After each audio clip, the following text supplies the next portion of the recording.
Welcome. Could you tell us who you are and what you do within the autism community?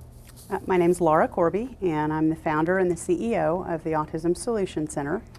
And we're a nonprofit 501c3 organization that our long-term vision is somewhat of a St. Jude for autism. We provide all of the services under one roof, and we do everything at no cost for families. Great. And can you tell us a little bit about some of the services that you're currently offering to individuals? Right now, most of our focus is heading in direct service areas. We have a DAN physician that sees patients, and so we do obviously the biomedical and the dietary protocols. We also do behavior analysis and behavior modification, so we provide that as well. And I probably spend half of my time doing IDEA rights and advocacy and helping parents with school systems and kind of ensuring that they're getting what they're entitled to. So when a parent comes to your organization who is very new to the diagnosis, Right. How do they start? What do you recommend?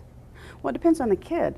You know, the one thing that I've learned since I've been doing this, number one, is that the more I learn, the more I know I don't know anything. There's a lot more to learn out there, and there's so much new information that parents get overwhelmed because they're told 50 things by 50 people, and they have no idea where to start. So usually by the time they call us or by the time they learn about us, they're frazzled, they're frustrated, they're broke because they've tried so many different things that may or may not have been the appropriate thing for their child.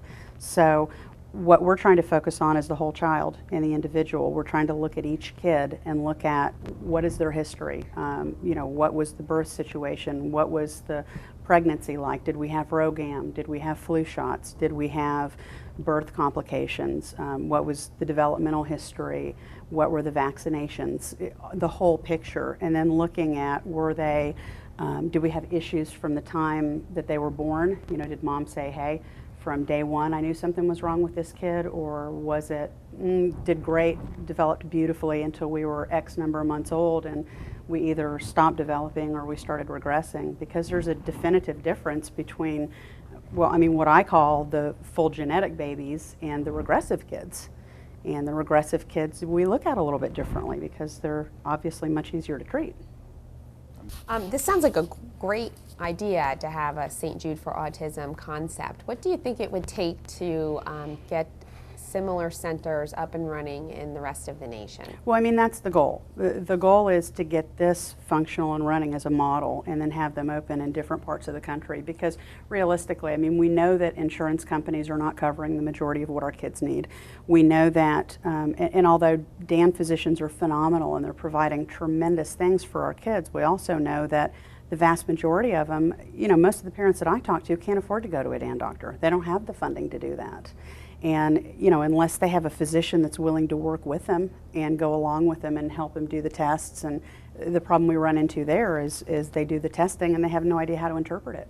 So we have so many issues, and putting it all together means bringing a lot of the autism community together. It means bringing the DAN doctors in with the different behavior models. And you know, I ran into a situation last night when I was in the lobby. I ran into a parent, and actually two parents, a couple that were out in the lobby and really struggling with some issues, because one parent had been told all about one model of ABA, and another parent had been told about another model of ABA, and one had been told this about a diet, and one had been told that about a diet, and it was just, you know, and it makes it very obvious why the divorce rates are in the 90th percentile, because there's so many opinionated people in this field, and that's a good thing. It's good to be passionate about what you do, but the opinions of some people are not right for every child.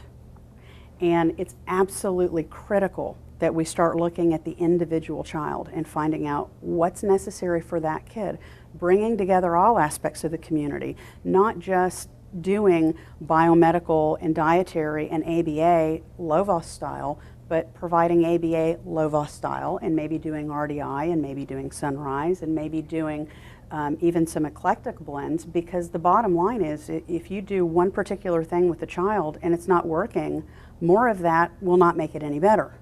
You've got to find what works for that individual child. And we know how many times kids have gone from practice to practice to practice to practice until they finally hit something that works. And by that time, they're broke. Well, we need to start looking at these kids early on and working with them and finding out how they learn. What do they respond best to? How can we bring them in and engage them more appropriately based on what their specific needs are, and then cater the biomedical and the dietary and the educational and everything that we're doing to their specific needs, not, hey, here's what we do. And the one thing I tell parents is anytime somebody comes to you and says, hey, here's what we do, run. Run. Because there is no one size fits all. There's no magic bullet. There's no one particular therapy that's best for any kid. It might be best for Johnny, but it's not for Pam.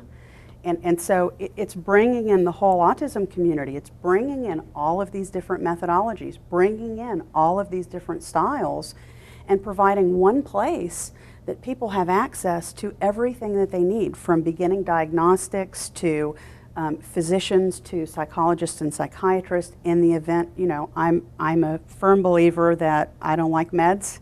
I know there's a place for them. I think they're a last resort and not generally a first option. But some kids need them. And so you have to have that available in the mix if you have a child that needs that. So having every aspect and looking at the family as a whole, because one of the things that I've noticed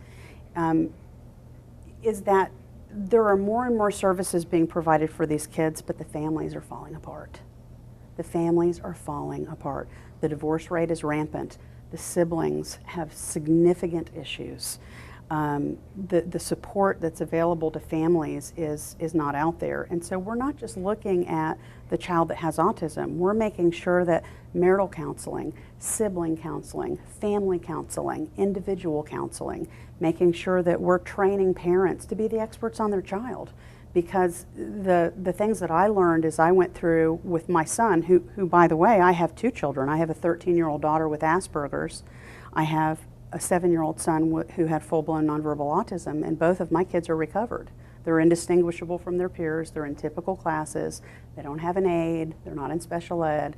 They're doing beautifully. My son's a little hyper, but he's doing good.